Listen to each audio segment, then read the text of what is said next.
salaadii jimcaha ee maanta ayaa lagu dukaday masjidka Al-Haramayn oo bilooyinkii la soo dhaafay uu ku socday dhismo ay ku wadeen dad muxsiniin oo Soomaaliyeed oo iska kaashaday dhismaha masjidkan oo la dhisay dhamaadkii 60meeyadii ayaa dhowr jeer oo hore dayactir lagu sameeyay hase ahaatee horaantii sanadkan ayaa gabi ahaanba masjidka dhismihiisii hore laga guuray waxaana dib loo dhisay masjidka oo laga dhigay hal dabaq iyadoo markiiba ay ku dukan karaan kumanaan ruux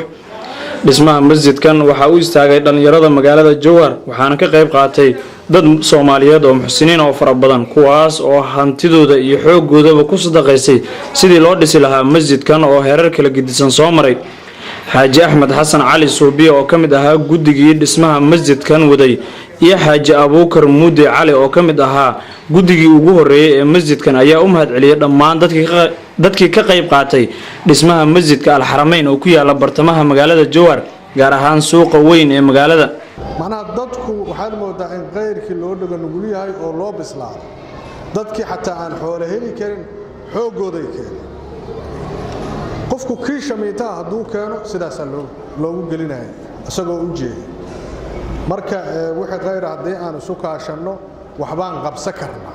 intii wax ka geysatana waa u mahadnaqaynaa allihii suurtageliyana waa u mahadcelinaynaa ciddii wax ka geysanaysa dhammaystirka biyo bixintaas iyo waxa taagan iyaduna aadaan u soo dhawaynaynaa waxaana aaminsannahay mar haddii la bixiyey $615,000 iyo $153 22,000 iyaduna inay dhammaystirmi doonto culays iyo walwal maaragta badan naguma hayso laakiin se qofka hadda meeshaan maraya oon ilaahay la kulmin ama waafajinin maanta waxay isleedahay hadday wax kuu geli lahaayeen marka qofka ay ku jirta hadday wax kuu geli lahaayeen fursadaas waa furanta alxamdulilah masaajidkii guddigii maaragta culamaa guddigii oo qiyaadkii kacay waxay gaarsiiyeen howshaan waxaana ka hadli doono maaragta dhammaystirkeeda maaragta mid aan ka hadli doono waxaa sii sheegaa masaajidka oo maaragta weyn waayo wuxuu ugu yaalaa bartamaha oo maaragta suuqa waa masaajid weyn sidoo kale waxaa munaasabada furitaanka masjidka Al-Haramayn ka hadlay mashaayikh fara badan kuwaas oo ka hadlay fadliga uu leeyahay qof muslim ah inuu xooggiisa iyo hantidiisaba geliyo baytullaahi عدو إله الدريسد أي لما تاي أنت مساعد فليسد أو اعتكاف يسد أو صلاة سوق يسد أجرك وصناعه بل كور هدي مغرب في السوق شد 20 كسوكتي ودرس دقيقتين تفسير دقيقتين حديث دقيقتين قال الله قال رسول الله دقيقتين وحوين واي لو حنا جاينا مساعد عمل مدونه علم لو عمل دونه علماء ما دونته او قبله هبينك ما كران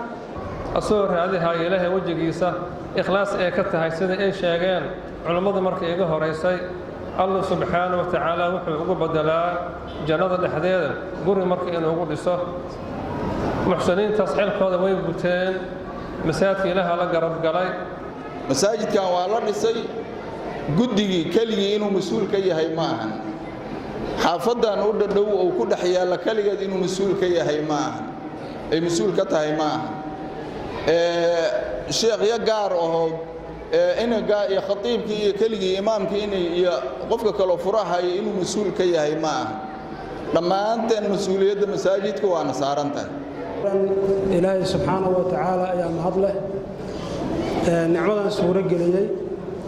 صابنا ودي خلقي سادة كمدة بعد بين أمها سنين إلهي سبحانه وتعالى شكرت عن كل شكرنا كذب وحن كل شكرنا ذكي صاب النقضي بوشان إلى سماء سنته هنا داقدي ساموراي دان عيال كعشنو أنا إلى شنو هنا داقدي ساكبها لصارن هنا رنجيكا قروح بدن أن ديقل وقراعن